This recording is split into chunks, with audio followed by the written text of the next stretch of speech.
War, war, war. Over the last few weeks, that's all we've heard from the government and its official propaganda channels such as the BBC, Sky, and every other UK news outlet. It seems the Mad Emperor of Washington has strong-armed Zelensky into accepting a temporary ceasefire by making it clear the US will no longer bankroll him. So the price of confronting the threat, really imagined from the Russian bear, will no longer be paid in US money and Ukrainian blood. In fact, it's not just Ukraine that the security umbrella has been withdrawn from. The US will no longer be Europe's security guarantor when it comes to Russia. Any future conflict between Russia and Europe, it seems, will need to be paid in pounds sterling and euros and possibly UK and EU blood. The EU and the UK, we are told, must spend billions more on weapons. But where is the money to come from to pay for these weapons? Rachel Reeves came to power telling us there was no money and that not only would children continue going to bed hungry, but in addition, pensioners would now have to freeze. So all this was so that she could balance the books based on her arcane, totally made up fiscal rules. But now, all of a sudden, she's got unlimited sums to spend on weapons. I mean, it was such an obvious burning question that even presenters on GMB were asking it. We've suddenly found all of this money to defend the eastern flank of Europe. Where was that money when the government came into power saying there's a £22 billion black hole and we need to take money away from pensioners to help fill it? And at the forefront of calling out this strange inconsistency is Jeremy Corbyn, of course.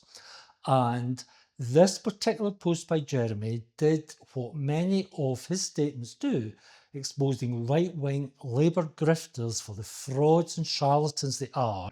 And a prime example of just what a right-wing Labour grifter Aisha Hazaraki is.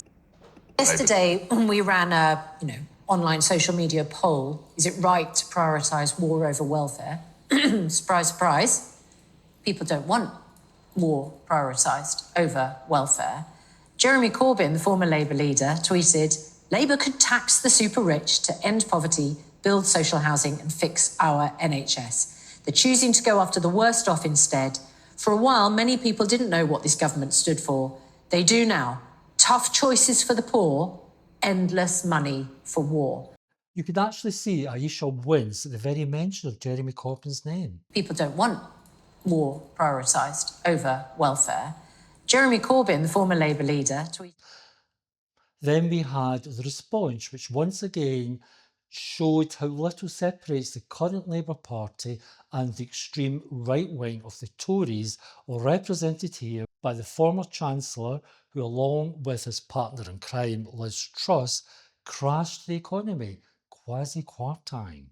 As you'll see, the very mention of Jeremy Corbyn's name seems to temporarily reduce Aisha to babbling incoherence where she can't actually string a sentence together. Thankfully, Kwasi was there to help her out. When it comes to Jeremy Corbyn or anyone in politics who puts the interests of ordinary people before that of the billionaire donors and corporations, the Labour right and the Tory right are in complete unanimity.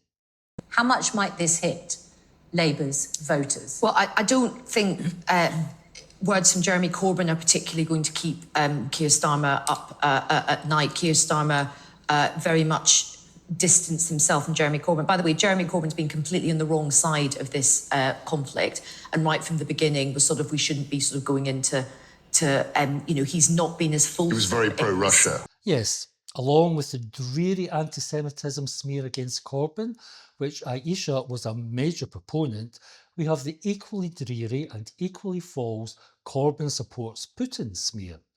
As Peter Oborn says, Jeremy Corbyn is again being smeared for being pro-Putin. The fact is that no politician has been more consistent and more prescient about Putin. Corbyn warned against him when others didn't. In response to Quartine's blatant smear, GBMB felt obliged to do this.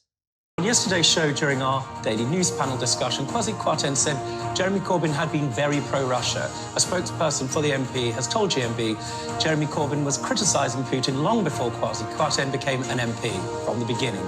Jeremy Corbyn opposed Russia's invasion and called for an end of the war as soon as possible. But why did Jeremy's post cause such a fuss? Because the last sentence highlights the obscene policy that Starmer, Reeves and Kendall are now embarked upon, fully supported by Her Majesty's opposition, of course. The money for these weapons will come from the poorest and most vulnerable members of our society. As journalist and blogger Richard Murphy succinctly puts it, Labour is becoming the enemy of the vulnerable. Labour is delivering its sickening messages as fast as it can right now. The one that has its MPs most worried right now is the news that disability benefits are going to be subject to significant onslaughts, presumably to fund defence spending. The question I want to pose is this: who at the present time poses the biggest threat to the lives of British citizens? Vladimir Putin or Rachel Reeves and her austerity 2.0? Well, let's look at who appears to be Rachel Reeves' role model, George Osborne, and the effect of his austerity programme. The cost of austerity, how UK public spending cuts led to 190,000 excess deaths. Over 300,000 excess deaths in Great Britain attributed to UK government austerity policies. Reeves' austerity programme will have a similar death toll, possibly worse. Reeves will be responsible for more deaths of British citizens on British soil than Vladimir Putin ever has been or probably ever will be. You or someone you know has more of a chance of dying as a result of Rachel Reeves' cuts than a Russian missile landing on Paisley or Watford.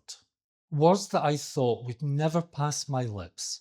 This Labour government is far more right-wing, far more heartless, far more cruel than any of the recent Tory governments, and that's saying something.